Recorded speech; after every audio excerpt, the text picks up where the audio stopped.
एक राज्य में एक राजा और एक रानी रहते थे, जिनकी 4 संतानें थी, 2 लड़के और 2 लड़की। एक लड़की का नाम पूर्णिमा और दूसरी लड़की का नाम अमावस्या था। पूर्णिमा घर के कार्यों में निपुण थी और घर का पूरा काम करती थी। भगवान की पूजा अर्चना भी करती। इसके अतिरिक्त वह गौ माता की सेवा करती और उसकी दूसरी बहन अमावस्या ना ही घर का कोई काम करती और न भगवान की पूजा अर्चना करती और न गौ माता की सेवा करती। पूर्णिमा सर्वगुण संपन्न थी, फिर भी राजा और रानी अपने दोनों बेटों और पुत्री अमावस्या को ही प्यार करते थे और वह पूर्णिमा से प्यार नहीं करते, उसके साथ भेदभाव करते। राजा के चारों पुत्र और पुत्री धीरे धीरे बड़े हो रहे थे। जब वे बड़े हो गए, राजा ने अपने दोनों पुत्रों का विवाह योग्य कन्याओं के साथ करा दिया। इसके बाद रानी ने राजा से कहा कि अब दोनों पुत्री विवाह के योग्य हो गई हैं और इन दोनों का विवाह भी करा दो। लेकिन पुत्री अमावस्या का विवाह किसी बड़े खानदान में कराना और पूर्णिमा का विवाह किसी गरीब परिवार में कराना, क्योंकि पूर्णिमा को केवल भगवान की पूजा पाठ करना ही पसंद है और गाय की सेवा करना पसंद है। अब रानी ने राजा को दोनों पुत्रियों का रिश्ता तय करने के लिए भेज दिया। राजा ने अपने पड़ोसी राज्य में जाकर वहाँ के राजा के पुत्र से अमावस्या का विवाह तय कर दिया और वहीं पास के गांव में जाकर एक गरीब परिवार के लड़के से पूर्णिमा का विवाह तय कर दिया। यह सारी बात जानकर राजा ने अपनी रानी से बताया तो रानी यह सोचने लगी कि अब देखते हैं कि भगवान इसकी मदद कैसे करते हैं। यह बहुत पूजा पाठ करती है, भगवान में मगन रहती है। पूर्णिमा का भाई और उसकी भाभी पूर्णिमा से बहुत प्यार करते थे, क्योंकि पूर्णिमा उनके घर के कार्यों में उनका साथ देती और कार्यों में उनका हाथ बटाती। यही नहीं, उनकी दूसरी बहन अमावस्या उन पर रोब जमाती थी और घर का कोई कार्य भी नहीं करती। कुछ समय बीत जाने के बाद दोनों पुत्रियों का विवाह हो जाता है। राजा रानी की विवाह के बाद अपनी दोनों पुत्रियों को विदाई देते हैं और विदाई देते समय राजा और रानी पुत्री अमावस्या को बहुत सारा धन दौलत देकर विदा करते हैं। पूर्णिमा को भी कुछ भी नहीं देते, खाली हाथ उसके घर से विदा कर देते हैं और दोनों बहनें अपने अपने ससुराल चली जाती है। कुछ दिन बीत जाते हैं। एक दिन अमावस्या अपने घर पर शिवजी की कथा रखती है, जिसमें वह सभी गांव वाले को निमंत्रण देती है और अपनी बहन पूर्णिमा को नहीं बुलाती। जब गांव की सभी औरतें अमावस्या के यहाँ जाती हैं तो यहाँ सब दृश्य पूर्णिमा को अपने घर के दरवाजे के बाहर बैठकर देख रही होती है। तब वहाँ से गुजर रही औरतें पूर्णिमा से कहती है, तुम्हारी बहन के यहाँ शिवजी की कथा रखी है, क्या तुम नहीं चलोगी?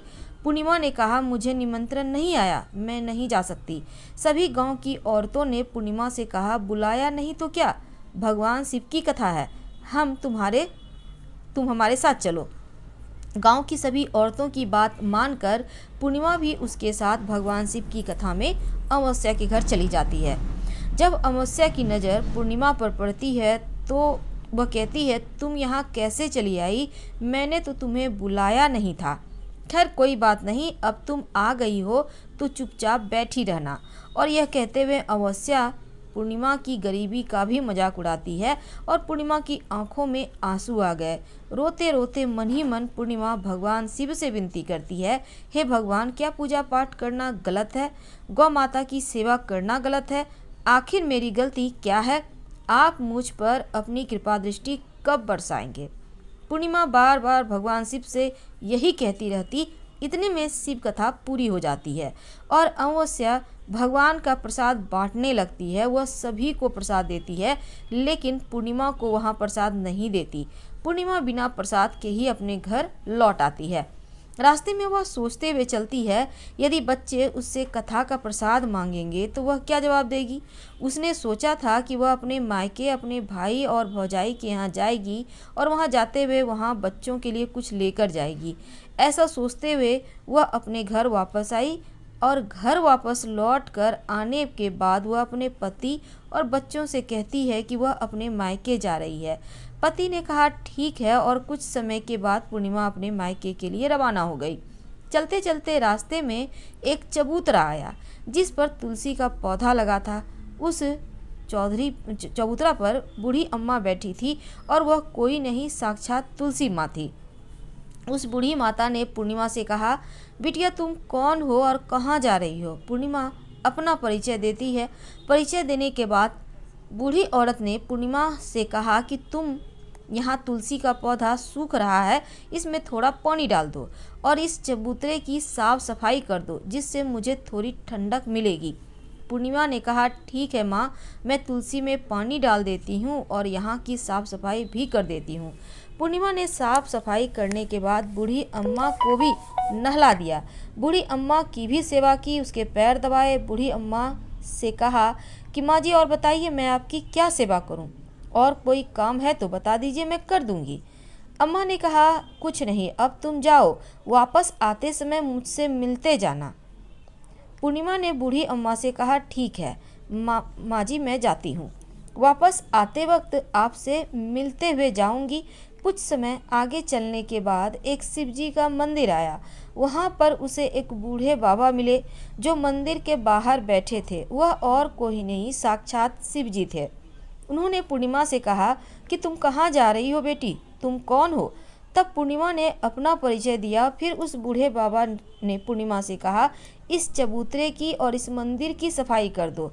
तब पूर्णिमा ने मंदिर की चबूतरे की सफाई कर दी और वहाँ पर पूजा अर्चना भी की।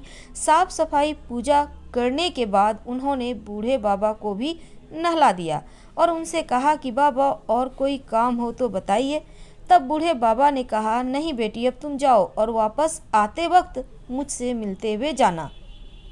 पूर्णिमा ने कहा, ठीक है बाबा, मैं जाती हूँ, वापस आते हुए आपसे मिलते हुए जाऊंगी। आगे चलते चलते कुछ दूर चलने के बाद पूर्णिमा को एक काली जी का मंदिर दिखा। वहाँ भी एक बूढ़ी अम्मा चबूतरे पर बैठी थी। उस बूढ़ी औरत ने भी पूर्णिमा से कहा कि बेटी तुम कौन हो और कहाँ जा रही हो? तब पूर्णिमा ने उस बूढ़ी औरत को भी अपना परिचय दिया। बूढ़ी औरत ने पूर्णिमा से कहा कि यहाँ पर सभी पूजा पाठ करने के लिए आते हैं, लेकिन मंदिर का साफ सफाई करने कोई नहीं आता, इसलिए तुम मंदिर की और चबूतरे की साफ सफाई कर दो। पूर्णिमा ने कहा, ठीक है माताजी, और पूर्णिमा मंदिर की चबूतरे की साफ सफाई कर देती है, पूजा पाठ करती है, माता का श्रृंगार करती है और उस बूढ़ी अम्मा को भी नहला देती है। बूढ़ी अम्मा के पैर दबाती है और कहती है, सभी काम हो गया है और कोई काम हो तो बताइए। बूढ़ी अम्मा कहती है, नहीं बेटी, अब तुम जाओ, लेकिन वापस आते वक्त मुझसे मिलते हुए जाना। पूर्णिमा कहती है, ठीक है, और वह आगे चली जाती है। आगे चलते चलते एक नदी आती है। वहाँ पर भी एक बूढ़ी अम्मा बैठी रहती है और वह कहती है, बेटी तुम कौन हो, कहाँ से आई हो? उसे भी पूर्णिमा अपना परिचय देती है। बूढ़ी औरत पूर्णिमा से कहती है, नदी पर स्नान करने तो यहाँ सब आते हैं, लेकिन यहाँ की साफ सफाई कोई नहीं करता, इसलिए तुम इस किनारे पर साफ सफाई कर दो। पूर्णिमा कहती है, ठीक है माँ जी, और वहाँ की साफ सफाई कर देती है। उस बूढ़ी अम्मा के पैर दबाती है और कहती है, माँ जी और कोई काम हो तो बताइए। बूढ़ी अम्मा कहती है, कुछ नहीं बेटी, तुम जाओ, लेकिन वापस आते वक्त मुझसे मिलते जाना, और वहाँ नाव में बैठकर नदी के दूसरे किनारे पहुँच जाती है। वहाँ अपने मायके पहुँचती है, घर पहुँचती है।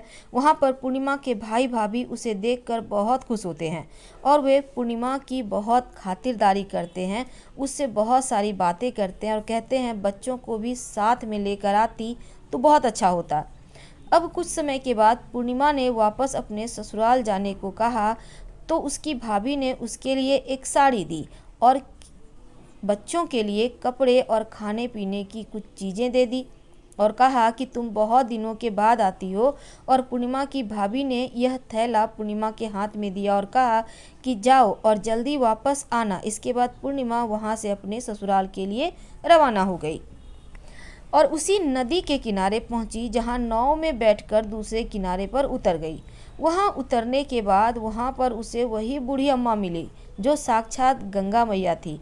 उस बूढ़ी अम्मा ने पूर्णिमा को एक फैला दिया और कहा कि इसे तुम अपने घर जाकर ही खोलना। अब पूर्णिमा के पास बहुत सारे थैले हो गए, लेकिन पूर्णिमा वहाँ से रवाना हो गई और आगे कुछ दूर चलने पर काली माँ का मंदिर आया। काली माँ बूढ़ी के रूप में विराजमान थी। उसने कहा कि बेटी पूर्णिमा, पूर्णिमा ने कहा, हाँ माँ जी मैं आ गई। तो काली माँ ने उसे एक थैला दिया और कहा, तुम यहाँ ये जो थैला है अपने घर ले जाकर खोलना। अब पूर्णिमा के पास 3 थैले हो गए, एक जो उसकी भाभी ने दिया था, दूसरा जो गंगा मैया ने दिया और तीसरा जो माँ काली ने दिया। तीनों थैली लेकर पूर्णिमा आगे बढ़ी। कुछ दूर जाने पर शिवजी का मंदिर आया। बूढ़े बाबा के रूप में शिवजी स्वयं विराजमान थे। बूढ़े बाबा ने कहा, पूर्णिमा तुम वापस आ गई? पूर्णिमा ने कहा, हाँ बाबा मैं वापस आ गई। बूढ़े बाबा ने भी पूर्णिमा को एक थैला दिया और कहा, यह थैला तुम अपने घर जा रही हो, घर जाकर खोलना। पूर्णिमा ने कहा, ठीक है बाबा। अब पूर्णिमा के पास 4 थैले हो गए थे। अब पूर्णिमा 4 थैले एक पहले अब कैसे ले जाती? उसने एक पुरानी साड़ी निकाली और उन सभी थैलों का एक गट्ठा बना लिया और सर पर रखकर वहाँ से रवाना हो गई। कुछ दूर जाने के बाद उसे तुलसी माँ बूढ़ी औरत के रूप में मिलती है। कहती है, पूर्णिमा तुम आ गई? तो पूर्णिमा कहती है, हाँ माँ जी मैं आ गई। तो बूढ़ी औरत भी उसको एक और थैला देती है और कहती है, यह थैला तू अपने घर जाकर ही खोलना। पूर्णिमा कहती है, ठीक है माँ जी। और पूर्णिमा के पास अब 5 थैले हो गए थे। पूर्णिमा वहाँ से रवाना हुई, वापस अपने घर पहुँच गई। पूर्णिमा ने बच्चे को देखा, सबसे पहले मायके के थैले को खोला अपने गट्ठर को रखकर और देखने लगी। उसमें बच्चों के लिए अच्छे अच्छे कपड़े, खाने पीने की चीज़ें थी और कुछ गहने भी थे। पूर्णिमा ने कपड़े अपने बच्चों को दे दिए और खाने पानी की चीज़ों को बच्चों को दी और बच्चे ये सब देखकर बहुत खुश थे। अब पूर्णिमा ने दूसरा थैला खोला जो उसे गंगा मैया ने दिया था। उसमें ढेर सारे हीरे जवाहरात, सोना, चांदी थे। अब पूर्णिमा ने तीसरा थैला खोला जो काली माँ ने दिया था। उसमें बहुत सारा सोना और श्रृंगार का सामान भरा था। और पूर्णिमा ने चौथा थैला खोला जो भगवान शिव ने दिया था। उसमें बहुत सारा धन संपत्ति भरा था, बहुत सारी खुशियों से भरी हुई। इसके बाद अब पूर्णिमा ने 5वां थैला खोला जो माँ तुलसी ने दिया था। उसमें चावल, दाल और 7 प्रकार की खाने की चीज़ों से भरा था। अब पूर्णिमा के घर में किसी भी चीज़ की कमी नहीं थी। उसका घर धन धान्य से भरा हुआ था, परिपूर्ण था। अब पूर्णिमा और उसका परिवार सुख में जीवन व्यतीत करने लगा। एक दिन पूर्णिमा के मन में विचार आया कि क्यों न शिवजी की कथा कराई जाए और शिवजी की कथा में एक कार्यक्रम रखा। पूर्णिमा ने गांव के सभी लोगों को निमंत्रण दिया और घर घर जाकर सभी लोगों को बुलाया। पूर्णिमा अपनी बहन अमावस्या के घर भी गई और अमावस्या को भी शिवजी की कथा के लिए अपने घर बुलाया। जब अमावस्या पूर्णिमा के घर शिवजी की कथा में आई तो उसने देखा पूर्णिमा के घर में किसी भी चीज़ की कोई कमी नहीं है। इतना सारा धन दौलत देखकर अमावस्या आश्चर्यचकित रह गई। उसने पूर्णिमा से कहा, तुम्हारे घर में इतनी धन और दौलत कहाँ से आई? पूर्णिमा ने कहा, देखो बहन, तुमने शिवजी की कथा में मुझे नहीं बुलाया था, फिर भी मैं चली गई। तुमने मुझे प्रसाद तक नहीं दिया और मेरी गरीबी का भी मजाक उड़ाया। इसके बाद मैं अपने घर आई और घर आते हुए मन ही मन सोच रही थी कि अपने मायके जाऊंगी और मैं अपने मायके चली गई। जो कुछ घटना इस बीच हुई सभी घटना अपनी बहन अमावस्या को बतला दी।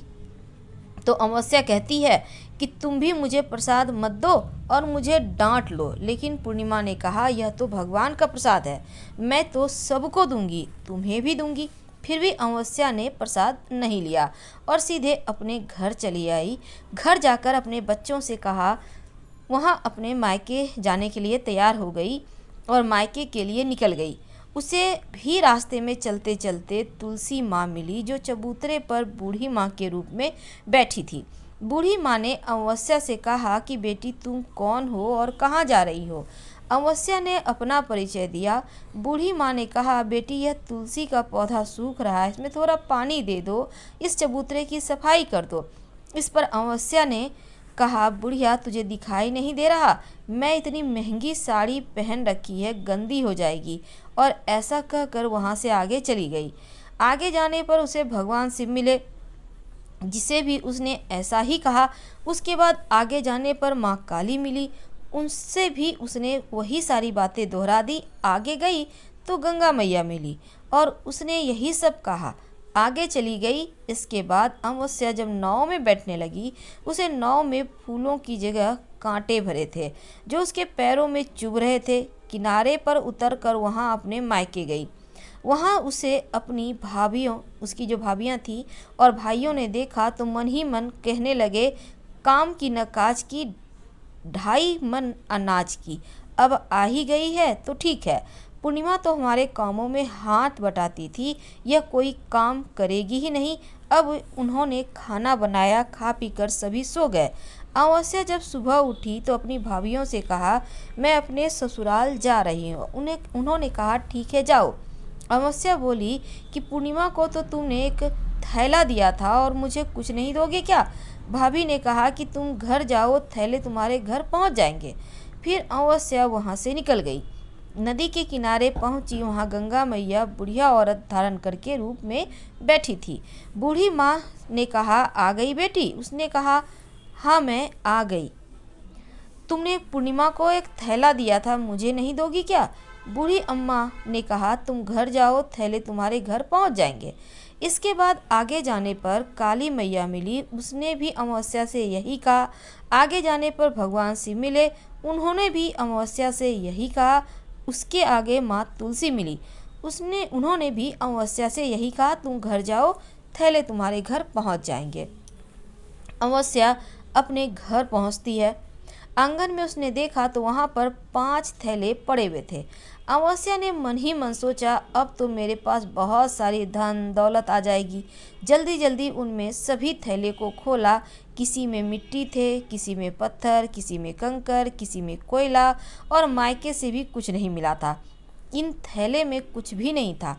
अमावस्या दौड़ती हुई पूर्णिमा के घर गई और कहती है कि तुम्हें तो इतना सब कुछ मिला, मुझे तो कुछ नहीं मिला, आखिर क्यों? पूर्णिमा कहती है, जब मैं अपने मायके जाती हूँ तो अपने भाभीियों के साथ उनके कार्यों में हाथ बटाती हूँ, उनके साथ मिलकर काम करती हूँ, लेकिन तुम ऐसा कुछ भी नहीं करती, उनकी इज्जत भी नहीं करती, इसलिए वह तुम्हें भला क्या देंगे?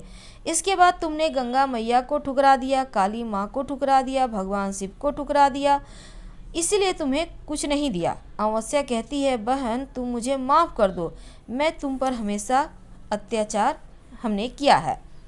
मुझे कुछ नहीं मिला तो कोई बात नहीं, मैं भगवान की भक्ति करूंगी और सब कुछ प्राप्त कर लूंगी।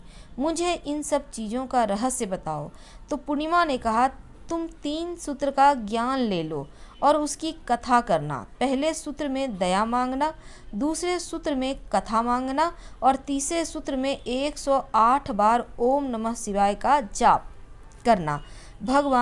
भगवान ने यह सूत्र दिए हैं, इसको अपने हृदय में बसा लो। मैंने भी यह 3 सूत्र अपने जीवन में अपनाए थे और सच्चे मन से भगवान की भक्ति पूजा पाठ की थी। फिर भगवान ने मुझे वह सब कुछ दिया जो कुछ तुम्हारे पास था। अब भी सब खत्म हो गया। इसके बाद अमावस्या अपने घर गई, भगवान की पूजा पाठ करने लगी। भगवान शिव से उसने माफ़ी मांगी, गौ माता की सेवा भी की और दूसरों की मदद भी करने लगी। हर हर महादेव। कथा पसंद आए तब लाइक करें, चैनल को सब्सक्राइब करें, अपनों से शेयर करें और कमेंट में हर हर महादेव जरूर लिखें। धन्यवाद।